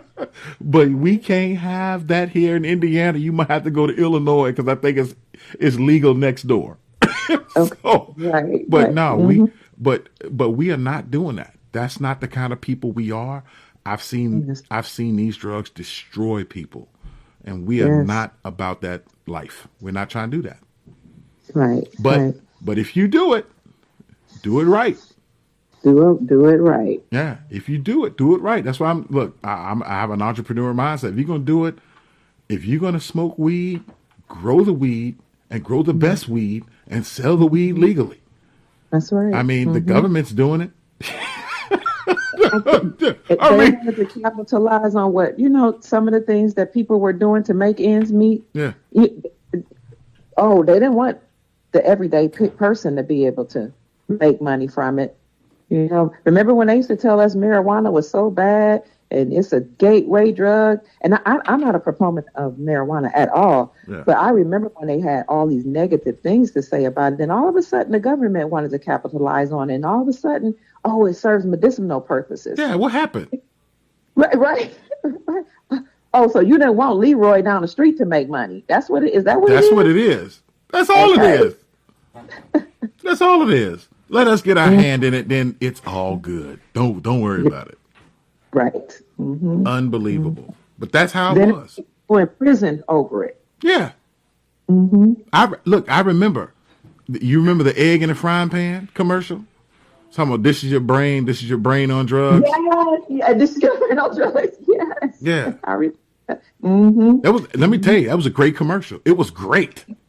It was. Loved it. I mean, it didn't necessarily influence me, Right. but they played it so much to where it was always in the back of mind. But I'm like, yeah, I'm good. I like eggs though. You know, Right. by me being a foodie, it was more about the egg frying than anything else. Funny. I know that's bad. I was like, I just want to see the egg fry. That's good. It's great stuff. Yeah, but The whole war on drugs they did. It was a whole campaign. yeah, yeah, yeah. When they're the biggest drug dealers ever. Exactly. And that's the other thing that people don't realize, or people realize but they don't say nothing about, is that like for instance, it blew my mind that American soldiers were once guarding the poppy fields in Afghanistan. I just learned that recently. Really? Yes. Yes. Girl, Just recent. just Afghanistan. So now you try to figure out, so why did we go over there in the first place? To take control of the poppy fields. That's something. Now, all this drug, all the war on drugs, all the little people being arrested, and you got U.S. military soldiers guarding somebody else's welfare, all the while fighting the same thing that you're guarding over in this country. Yes, that's horrible. You want to talk about biting your own face? But the thing about it, for me, it was, we here need to understand the game and not be a part of it. Right. Yes. Correct. Because once you understand the game, you know the game is rigged. And George Carlin said this one time. He said it's a big club and you ain't in it. I remember that. Yeah. And he was so right, because I don't know who I was talking to about Jeffrey Epstein, but it's amazing how people like Jeffrey Epstein can get a pass, but people not like Jeffrey Epstein go straight to jail without a pass. Yes. Don't pass go. Don't collect $200. You going under the jail. Throw away the key. Go directly to jail. Yeah, but the game is rigged, and once we understand that the game is not for us, we can win. Right. We can win and create our own game. Yep. And our own rules. That's one thing I like about this system, about the system collapsing, the economic system collapsing, the government running out of money. They're about to collapse because now corporations ending, banks collapsing. Now it puts power back in the hands of the people. We have to create our own systems. And that's our own banks. And that's the thing. We, the people, need to realize that is the play. And we, the people, need to realize that is the empowerment that we should strive for. Yes. Yes. We can no longer literally cannot afford the 1%ers to continue to control everything, because it is not for us. Because as you know, the 1%ers, they want to relieve themselves of a third of the population. Yes. And like your buddy over there said, Bill Gates, what did he say? He can say we can lower the population by vaccinations and healthcare. Yes, he did. He sure did. And if you put that on Facebook, they'll say, "Oh no, no, that's fake news," Yeah. But the man said it out of his mouth, and it's documented. And they tried to scrub the internet, but that's what he said. At the 2012 Bilderberg Depopulation Conference. Yeah, He said it and once. and you know what's so funny? You are well versed in that. And Thank you. I know we didn't start the conversation off to talk about the Bilderberg group, but that's where it went. I'm a rep. And it's okay. Okay. That's okay. That's where it went. But Yes. I tell you what, we're gonna have to do more. We gotta have another Okay. conversation about that. But Okay. any last words, my dear friend, about generational wealth, having confidence, uplifting? Give us a kind word and send us out on a high note. I would just say that strong, healthy societies are built upon strong, healthy communities. Strong, healthy communities are built upon strong, healthy families. Strong, healthy families are built upon a strong, healthy individual. So it's very important for each of us to do our best to become whole, healthy, joyful, and complete. Do whatever it takes to get there. And then from there, it branches out and restore your families. Help your families to also become happy, whole, and complete. If your family is what people will call broken or it's some type of fracture, you have challenges, do all you can to bring everybody together. Sit them down and do all you can to restore the family. Even if it means that you have to say, I'm sorry, can you please forgive me? Or, if you're not the person that offended someone, if somebody hurt you, you can let them know how you felt. But the family is so important to restore and to cultivate so that the children and your future generations can be okay. It's not about you per se only. It's not about the other person. It's about the legacy. It's about what you desire to leave to your children and your posterity, meaning your future generations, whether that be values, morals, principles, or wealth. Because oftentimes while we're thinking about tomorrow or a 5-year plan or what we're going to do on the weekend, other people are thinking about what their life is going to look like in the next 100 years. What's my 100-year plan? What's my 1,000-year plan? What's my 5,000-year plan? So my desire is to change the way in which we think. Look into the future and see what it is you desire for your children, your family, and your future generations, and do the work. Because you and your family is going to then touch the community, and you'll be able to branch out and help and heal the community. And then the community then will do the same for the society. Because where we're going, with everything around us collapsing, you're going to need somebody. Jobs are going to end. Listen, there's a breakdown right now in the supply chain that's going on right now. So while we've been feeling empowered and I can do it on my own, I don't need it, and we were doing well, just know that you have companies that are not, that can't fill their shelves because there's a supply chain interruption. There are corporations right now that are not operating. We have experiencing massive layoffs. And a lot of people don't notice it's happening right before our eyes. You have banks that are collapsing. I just talked about a list of 50 banks that are closing in California in the next couple months. So with all the bank closings, these banks cannot extend credit to the corporations that are running.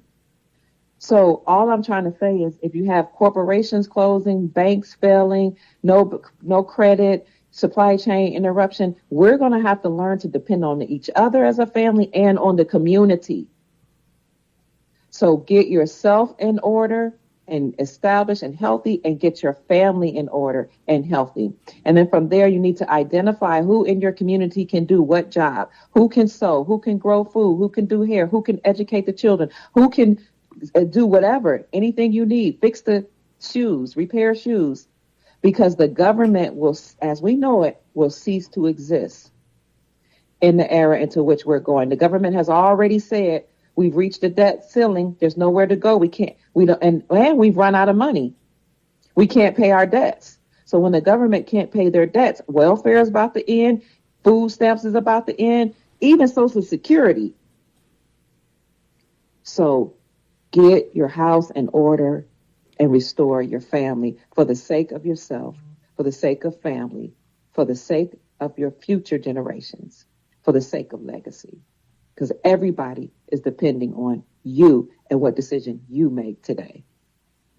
That's my overall message. Let's get the family back together and help each other. Fantastic. Love on each other, support each other, because we need each other. Fantastic. That, y'all, is Dr. Kia Pruitt. And if you don't know, now you know. You know. That's right. You know. You got a website I for love people. You all. You got a website for people to reach out to you?